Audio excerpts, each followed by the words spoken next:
What is going on, guys? So this is kind of weird, kind of meta, but yeah, that's me right there with with Ash Habib, Todd Grisham, and Rax, and we talk about the gameplay experience and stuff like that. Obviously, I was there, so I already know, but I want to rewatch it. I want to actually watch it from the outside for the first time with you guys. Granted, I was there. Remember that, but we're gonna watch it now together. All right, let's go ahead and jump right into it. I'm not gonna pause it much, but at the end, I'll probably get a brief synopsis on what we talked about. Hello, everyone. My name is Todd Grisham, the voice of the upcoming video game Esports Boxing Club. And joining me for our second edition of this uber popular roundtable is, of course, the founder and creative director of Steel City Interactive, Mr. Ash Habib, Will Kinsler, our global communications director, and our special guest this week, Boxing Fanatico, who is, of course, a content creator, one of the big names on YouTube. Let's go. That felt good. That felt good. That felt good. Lucky to have him with us. We'll tell you more about why he's here and what he's been up to in just a minute. But Ash, let's start with you right out of the gate. Last time we were on this roundtable discussion, you said we had a couple of milestones to reach before we would announce our early access date. How are things going? Thanks for that, Todd. Things are going really well, on track, on schedule. There's still obviously a lot of work that's taking place behind the scenes, but since the last roundtable discussion, we've got to a position where a multiplayer milestone has been achieved, which we're relatively pleased with, and we also carried out a focus. See, now that's the point. I just wanted to pause right there because I remember when he said that. You can't see me here, but my eyes opened up because he said a multiplayer milestone has been achieved. They're talking about online multiplayer. That's what they're talking about. They're not talking about couch multiplayer. And I know for a fact because I asked Ash after we finished. We still kept talking for a little bit. I asked him about, was that online that you were talking about? So yeah, a major milestone for online has been achieved. It sounds amazing because all of this gets us closer to early access. Come on. I want early access, please. Playtest, where we invited some members of the public to essentially test and play the game, and providing us feedback with how that went. So, yeah, since the last roundtable, there's still a number of milestones to go, but so far it's a case of so far so good. We're generally very pleased with the feedback that we got from the playtest. That was a key moment for us because obviously over the last few months, even since the content creator event where we got some feedback there, the team have been working really, really hard in making changes, making tweaks, because even for early access, we don't want to launch something as a test bed, right? In terms of there's things that we can fix now, rather than putting it out in early access for people to tell us what's wrong with the game, right? So we would rather have a game that's as polished as possible for an early access release. As far as that test went, what were some of you said you got a lot of feedback. What were some of the positives that you heard and some of the things that weren't as great? Yeah, look, the key thing for us, literally from day one, was about the actual boxing mechanics, right? So taking visuals aside, audio aside, everything else, for us, it was all about the core mechanics of the game. And, as I think most people know, punches and animations and the impacts was always an area that we've openly said is something that we're not completely satisfied with. And, the play test showed some very good scores in that respect in terms of how the punches felt, the combinations. And one of the things that I really wanted to get across in our game is just the feeling of being hit, right? And transferring that from screen whilst you're playing the game. And that's a very difficult thing to actually achieve. But that was a moment I think we were pretty satisfied with in terms of the feedback, in terms of how the haymakers felt. Obviously, there's some balancing issues that we've got to iron out, right? So there were things in terms of stamina, There's a number of areas that obviously we're working on, but the core fundamentals of the game, we were really pleased with the feedback there. Well, we did release a gameplay video featuring Terence Crawford that the public got to see. A lot of feedback on that, obviously, besides people going, when's the release date? When are you releasing the game? Well, of the feedback you got from that, do you think it was received pretty well? Yeah, I think overall, I think people generally saw the improvements, we've made with the punches, right? And I think, for us, again, we've always spoken about the movement where we're, really happy with how the movement in the game is coming along in terms of, how some of the boxers move and really replicate how boxing takes place in the ring, because that's what we're trying to do here. Obviously, there were some comments and views with regards to the visual aspect. And I think probably on, I'd like to maybe talk a little bit about that. And I think, one of the things that we're doing here in terms of developing the game, and also, I just wanted to pause it real quick. What he says right here is super important, because I think the way people see these gameplay trailers and all of these like new stuff that they show, they look at it as a straight line. They see it like, this is never going to be better than this, which will never be better than this. The further you go this way, the better everything will be. And he kind of breaks down here how it's not necessarily the way that is when you're developing. And because they're showing us such a back door, we've never gotten back doors like this for any other boxing game before. We got the game when it was in beta or better. We never gotten all this backdoor stuff where something's got to be turned off, something's got to be turned on so that they can optimize and then bring everything back together. But what he says here is super important. And I wanted to pause it because it's just an important element to understanding, when people are giving you this like alpha footage consistently, you might see things that look better before, but it doesn't necessarily mean that it's gone. It's just been turned off as they're optimizing other things. Bringing the community along with us, a project of this, size and scale, we don't really have the luxury to spend a whole lot of time and resource perfecting something, and then, right at the end of that, putting something out. So we made a decision of essentially taking the community on the journey with us so we can get real-time feedback.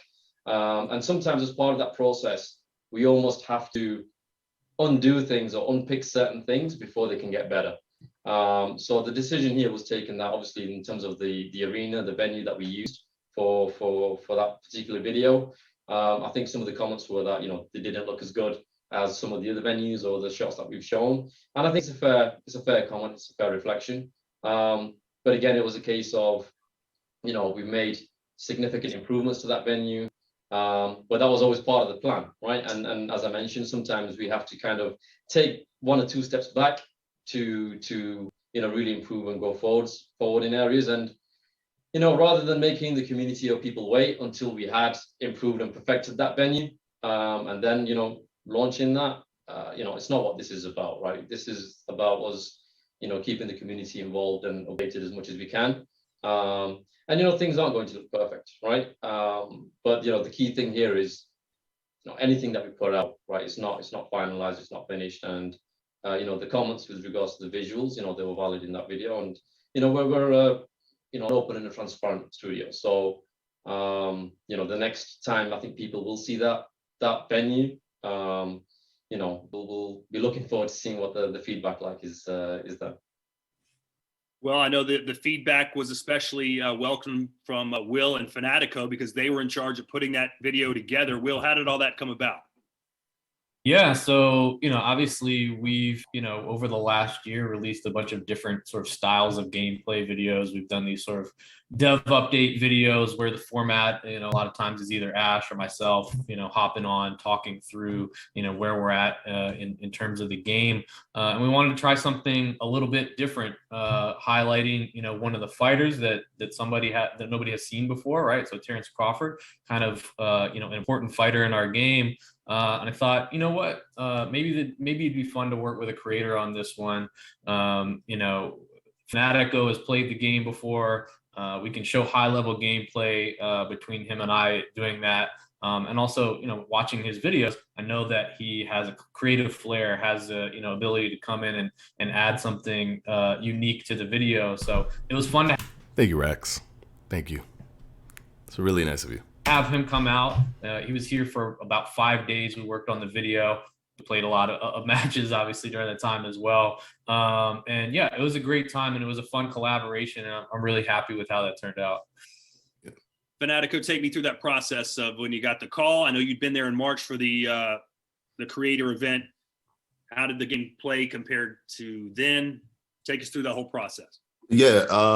Will gave me the call and he told me if I would be interested in this. And of course, it was a no-brainer to me. I was like, yeah, I'm 100% interested in doing this. But yeah, playing the game, I remember vividly that the moment we booted up the new build and I started throwing a few punches, I was just from that like initial period, I was already kind of shocked at the difference in the flow and how much even my punches and all that stuff, the movement had improved. And then as I started diving deeper into the games to kind of test what else is different, I started realizing that I could block the body and move my head and stuff that we couldn't do before. Or I can lean and punch very quickly. Or even leaning, I was able to move quicker and have more distance, more range, more control over that. I was honestly floored by how much it had improved from March to that. It's kind of weird just looking at myself talk. It's like I did. It's whatever, man, because we got to react to this, right? So to June, and I even told Will the exact like number that came to my head was that the gameplay or the game itself feels about 50% better than the creator event. Even just the feel, like that tactile feel of like punching and receiving punches and trying to get away, it just felt much more visceral. So yeah, but that whole thing was an honor to be part of it. Never thought that something like that would even take place. So for Will to and the team to give me that opportunity, and then to see the reception to the trailer, I think that it was just like it came full circle. The whole thing was just like an amazing experience. So thank you so much, Steel City, for that. Will, you talked about you guys having some pretty big battles. What kind of things did you learn about the game maybe you didn't know before? Oh man, I mean, I think that was kind of like the revelation to me, right? As somebody that plays this game every single day, playing it, I mostly play it, against the AI here. Sometimes when I have, somebody come by, I'm able to play with a human opponent. But, I've not spent a whole week playing against somebody that is kind of capable of the high level play. So, I mean, for me, I think like we kind of spent the week basically going back and forth trying to outsmart each other in the game. And so it opened up a lot of layers of stuff that, I wasn't aware was possible. So like, an example would be, one of the things that Fanatico figured out right away was catch and shoot, right? So.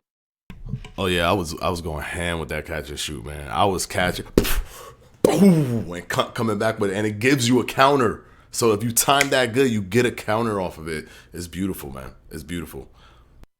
I'd come in a lot of times. I'd try to, end my combination with a body shot. He figured that out. He knows I'm going to do that. And he'd time his block and throw the counter, and boom, you get that, you get that spray of sweat off you that you messed up.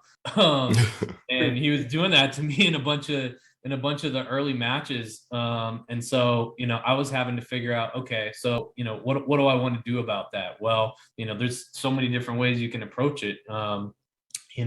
I would come in and, accept that was going to happen. And I would try to throw a short, uppercut on the inside before he could throw that shot. Or, I'd feint a power, I'd come in and throw my combination. And instead of throwing that, throwing that last, body hook in there, I'd feint a hard body hook and then throw, a left hook, with my other hand.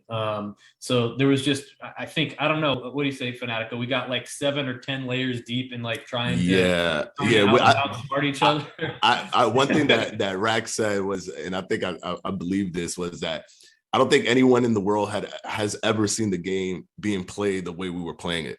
I think by day, 4 or 5, it was like, what's going on? Like, we were just so many layers deep in terms of adjusting and evolving the gameplay, that we were finding things out that, like, that's where I found out that I can combine my default punching combinations with the directional punching smoothly, and then be able to kind of subvert your expectations with those kind of combinations, which where I would use the overhand right and get right over your guard. And I love that dynamic guard. A lot of people are thinking, oh, is it going to be too difficult? Like, I don't think it is that difficult to kind of catch your opponent's rhythm and then block accordingly. I think you were able to do that to me. I was able to do that to you. I think maybe like, a casual player may not be able to just pick it up right away, but I think more experienced players can get a grasp of that type of defense. Yeah, I do think that's an area where, it helps to, have that knowledge of boxing where kind of the order and the punches that they're going to come back towards you, right? I think for me, like, one of the stories was like basically that of the week was that, like, it didn't feel like the fights played out the same, right? It's like when somebody would make an adjustment, it's like I spent a whole fight. Yeah, it really would change the entire dynamic of the fights. It would change we didn't even talk about this, but he was doing a thing where he would angle out when I would come in with the guard. He would kind of like predict it, angle out, and then blade his uppercut through my guard and would catch me every single time. And then I would have to figure that out because he was blading. He would hook and then blade right under, since his uppercut is at an angle. It would squeeze right through my guard. And it's like he was trying to get around the whole catch and shoot. It was just crazy, man. It was crazy. Like, the amount of things we were figuring out, the fights were just completely changing over time. It was incredible. That's why I want you guys to get the game. That's why I'm dying for you guys to get the game, because I want to see the evolution when a whole community of people have it, not just two people trying to outdo each other. Right, one time, just trying to understand when I thought Fanatico would throw a shot, and I would try to hit him first, right? And that was like, for that whole fight, that was like the thing I had in the back of my head. Can I do this? I had other fights where I was just I felt like he was throwing the bigger counters. And so I'm like, well, I don't know if I'm going to be able to match him there. So I'm just going to try to touch him with light shots whenever I can. Right? I'm going to double the jab. I'm going to throw in between his counters. I'm going to, as we exit in the exchange, I'm going to just try to touch him one more time, stuff like that. And so, we just had things just played out totally differently based on what we were learning. Yeah. And one thing that frustrated me from the beginning, because like I wanted to be that guy, I just wasn't. Your jab, you always was out jabbing me. And it was driving me nuts because I wanted to be the jab guy. I wanted to be the guy that could play on the outside on you. But you threw that out the window for me. So I had to come up with so many different ways of engaging you, because you will always out jab me. I can't just try to jab you, because you would probably get it out first or do a side step jab or something that was like was going to mess me up. So that's when, like, the catch and shoot, I even evolved that to timing it, to the head and the body, to make it even more confusing for you. And it was just beautiful, man. We did so many different things, even up until the moment that I had to go to the airport. Like, we still, even at that time, had shifted the gameplay, like right before, like a few hours before I had to leave, which was incredible. Well, let me tell you about when I played Fanatico. You want to hear my little story? Yeah, let's hear it. This is a funny story, because it's true. It's like 100% true. What happened in that fight? Hear my story. This is back in March, and you won like world titles in video gaming, right? Yeah. Mm-hmm. Competitions. This guy, like the best of the best. So I'm going to play against Fanatico, and he's doing the stick and move, the little slap and tickle with me. I'm the guy, bro, I have the patience. Let's just freaking go to war, right? All right, fine. Boom, boom. I get some shots in. I'm doing pretty good. And he eventually grinds me down and beats me. But I was like, man, I was hanging with the world's best. I walk around the corner and Showbiz, shout out to Showbiz. Showbiz is there. And I hear them talking. And Showbiz goes, man, he was touching you up. Or were you letting him? He goes, oh, I was just toying with him. I was letting him get it. My fault. I wasn't even talking. The thing that's funny is that this really happened because as I was looking at him, I noticed like he wasn't like he had this look. Like I was thinking in my head, damn, he really must not be enjoying this. Because I'm looking at the dude, like at Todd, and he had this look of being befuddled and being frustrated and kind of like dumbfounded all at the same time. It was like balled into one. And I was like, man, let me let him have some fun, man. And I remember, it's like, you know how when you have a little brother or something, and you let them get a few hits in, and then you hit them, and you let them get a few hits in, and then you hit them, but you know eventually you're just gonna win. I did that, and I could tell he was having way more fun. So I was like, there you go, he's having some fun. And then, of course, we can't let him win though. we can't go down to history knowing that Todd beat me during the creator event. So then I went ahead and knocked him out. And then when I went around the corner, that's when I was talking to Showbiz, and I didn't even know that he heard us, but that was kind of funny. A lot. Yeah, Guys, legit. I think one of the things I appreciate about Fanatico is how much of a competitor he is. Because I'm not on that level of desire to win. I think like for me it's more of like a curiosity of can I solve the puzzle, but I'm not driven in that way. And so it's like we had days where if I got the best of him that day, or even just like at the end of that day, like the next morning he was like, we got to play again right now, right? And we had like a specific matchup. We had a ritual. We would not start working. We would not start doing no trailers, no nothing, no audio, like splicing with Todd Grisham's commentary. And that. We would not work on none of that unless we played a few matches before we started getting into work. Because work could sometimes end up being the entire day. So we like I always was like, well, before we start working, we need to play. And if I lost the day before, because sometimes we'll have some time, like after we were working and, like up until like 10, to play a little bit. We'll play a game. And they'll be like, all right, one more game. And if I lost that game, oh my God, I couldn't sleep. I would go be in my hotel room like, oh my God, I should have sidestepped the jab. I shouldn't have let him think that he could do this. I should have moved back. I should have used a little bit more footwork on that. I would just go crazy. So I would wake up in the morning, he'll pick me up from the hotel, and I'll be like, yo, well, you already know, man. We're getting another game in. We're getting another game in. That was kind of like our default matchup to the week, where I was using Lyndon Arthur and he was using Roy Jones, and that kind of became the standard for like, where are we at right now? Who's got the advantage, so that we could go back to that fight and see where we stacked up. But one of the reasons why that became the standard was because all the fighters felt different. Like I remember I played with Adelaide, and I loved how Adelaide fights, and I was actually kind of shocked too that he had all like his punches from the March trailer. Yeah, Adelaide has all his punches from the March trailer, which is amazing. So he felt like the March trailer. I even did Adelaide versus Eddie Hall just to do the March trailer all over again. But yeah, he punches with that looping punch to the body. His straight right is the same, where his back foot straight is the same. His back foot jab is the same. It was really cool. It was really cool to see that he still had those punches. And it's not that the punches have changed, it's that they've added more punches to different fighters. It's pretty cool. Pretty cool. That was really cool, like the looping kind of body hook and stuff. So like I wanted that same ground so we could always check to see, because maybe I'm better with Adelaide than you are with Tyson Fury or something and things like that. So I wanted always to have that same ground. I think that the Lyndon Arthur and the Roy Jones Jr., like that was the litmus test. If I won consistently, then I'm better right now. And if you won consistently, then you're better at that moment. Let me ask everybody this. You only get one answer, all right? Ash, who overall In game, looks, everything. Who is your favorite character so far in ESBC? One fighter. Tyson Fury. Tyson. Will. Connor Ben. Fanatico. Roy Jones Jr. I like Deontay Wilder. That's great. 4 different fighters. That's awesome. Hey, one thing, Ash, that I was wondering about, how's the judging going? I know that's got to be a little difficult. Are they relying strictly on like CompuBox numbers for who gets the decisions?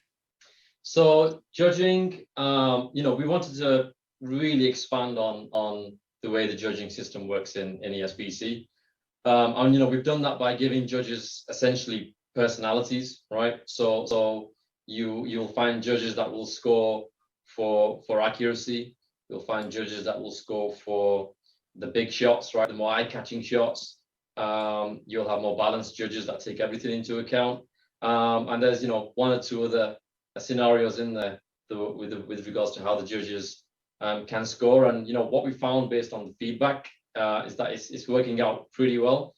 During the fight, a predictive scorecard comes up, right, where it might be a commentator's view in terms of how the fight is being scored, but there's a good chance that'll be different from the actual final scorecards. We wanted there to be a question mark in terms of scoring, right? As is the case, I think we can all agree on in boxing. Probably not as controversial as some of the decisions we see, but there's certainly an element that we want to keep players on their toes, where it may not be as straightforward or as easy as they think if they want to fight. So we think we've got a pretty good balance, and we're excited to kind of get the community's feedback once he wants to start playing the game in terms of how that feels. But I just want to touch briefly on what Will and Fanatico were saying in terms of the gameplay and going a few layers beneath the surface. And for me to hear that, it's pretty amazing, because I think the whole philosophy and the mantra for us when we started making this game was really to try and stay true to almost the core tenets of boxing. And one of the things that young fighters are taught is hit and not get hit, right? And that was one of the key driving factors in terms of our movement system, right? Because I just always felt like in combat games it was almost about hitting the other person or kind of turning into a bit of a slugfest. And I think saying we want to make a game where it's based around hitting and not getting hit is probably easy to say. It's way more difficult actually putting that into practice. And the months and months of iterations that the studio, the guys have been making to the game, to be able to get it to a point where Will and Fanatico are saying pretty much exactly that in terms of how the gameplay feels, how they're constantly trying to outsmart, outdo each other, kind of like a cat and mouse scenario. That's exactly the kind of experience, the place where we wanted the game to be. I just wanted to touch on that, because that is an incredibly important part of the game, where players can genuinely feel like if they know about boxing, then they should be doing pretty well in ESBC. And what about one punch KOs? I know that's when I was fighting Fanatico, I was like, what is it, the upper right trigger to throw that freaking power punch? And I'd catch him and he'd walk right through it. I need to be able to knock people out with one punch, Ash. Well, I thought you were going to go into one of your end of camera kind of punch finishes there, Todd. Yeah. Not quite there yet. Well, look, I think the one punch KOs, again, we're trying to replicate what happens in the ring, right? And there may be some varying opinions about having complete KOs in the game. So for us right now, we feel that it feels pretty good. We want to have a balance between it not occurring every second fight, right? Where everyone's getting knocked out left, right, and center.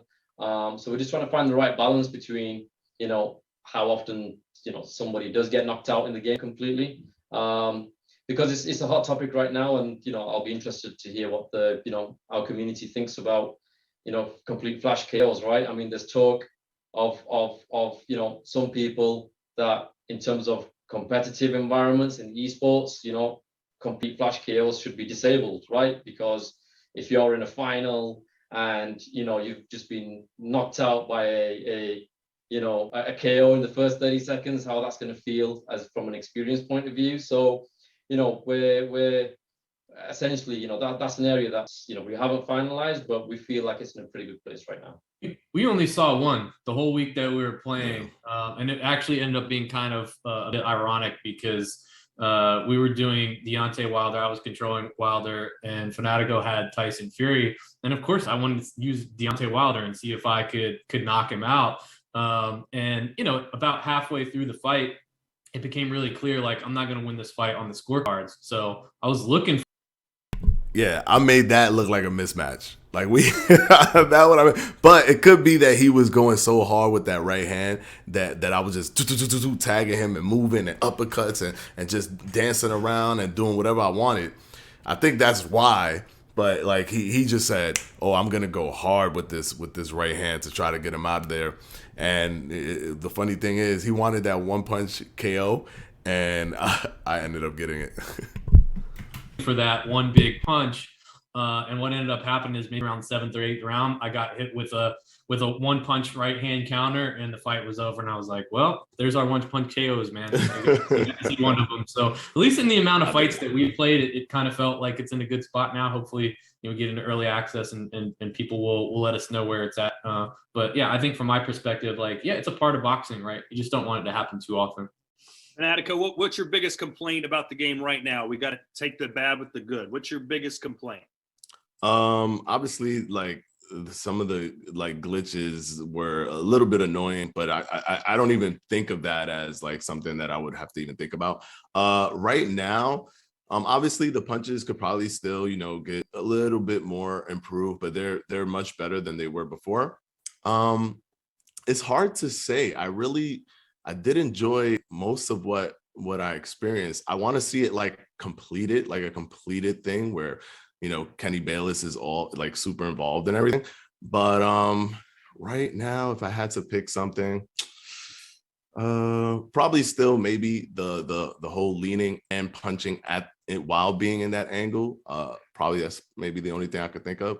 But overall, like I said, like if that game was to drop, if they clean the glitches, of course, and if that game was to drop the way we played it, it would probably change combat sports, video games.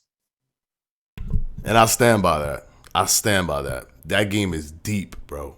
Deep. Wow. By the way, did you have commentary on? Was I on there? No, we did not have the commentary on. No. Did you have it on and you muted it? Because I'm no, we didn't have it at all. We didn't have it at all. I know you remember this, Todd, but we called you and asked you to do voiceover for the video, so we didn't have commentary on. You remember you sent us some. Yeah. Well, he mentioned Kenny Bayless. What's the latest with him and those glitches, and how involved is he going to be in this game, or any ref for that matter?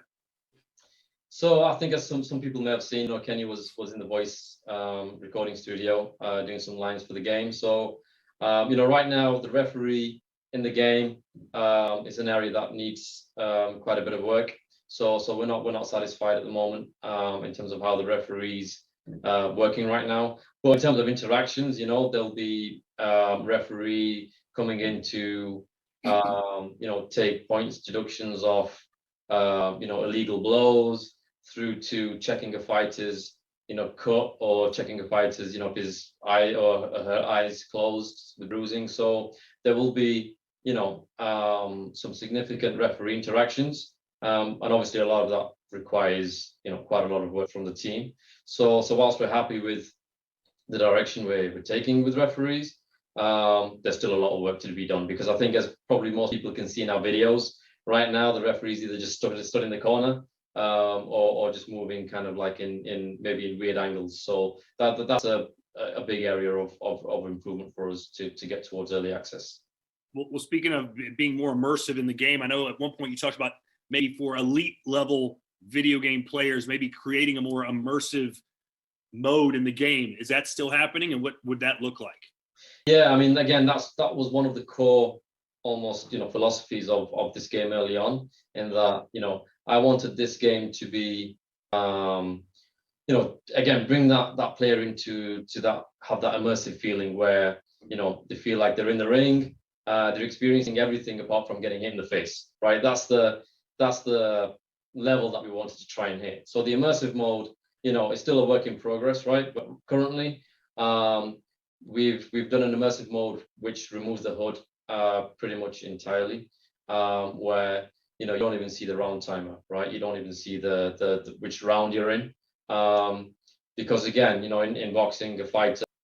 That's super interesting. That's super like the only way you're gonna know is if you see the ring girls, or if you could somehow get a glimpse of like what it says up top or something right before the round starts. That's interesting, man. That's real interesting. That's real immersive too.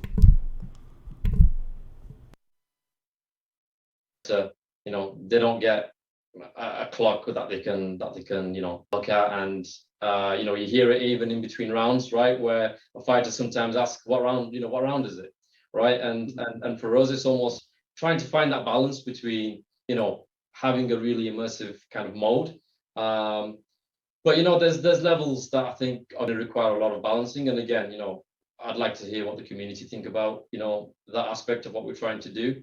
I mean, there's one or two ideas that I had, which probably takes it a little bit too far or too extreme to, I guess, to reality, where it's like, hey, if you get caught with a counter, you know, I want there to be a significantly high chance of you getting knocked out, or if you get caught in the middle of a big punch, then you know that should have a significant impact on you getting knocked out.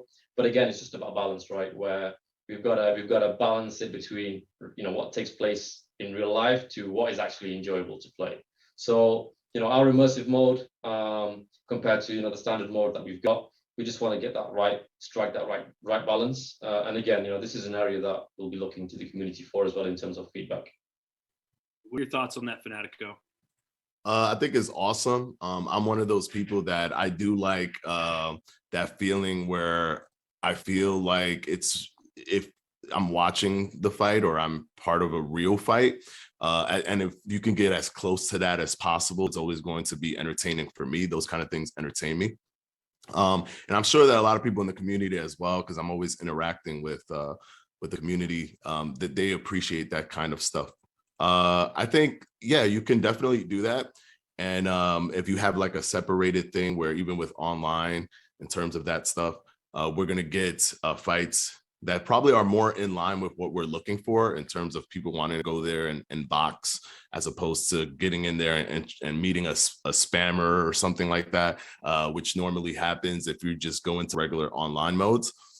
So I think it's cool to have those two things, and it kind of creates an avenue for people who want to play with a more realistic style to have enjoyment. So I'm all for that. Like, yes, please, more of that stuff.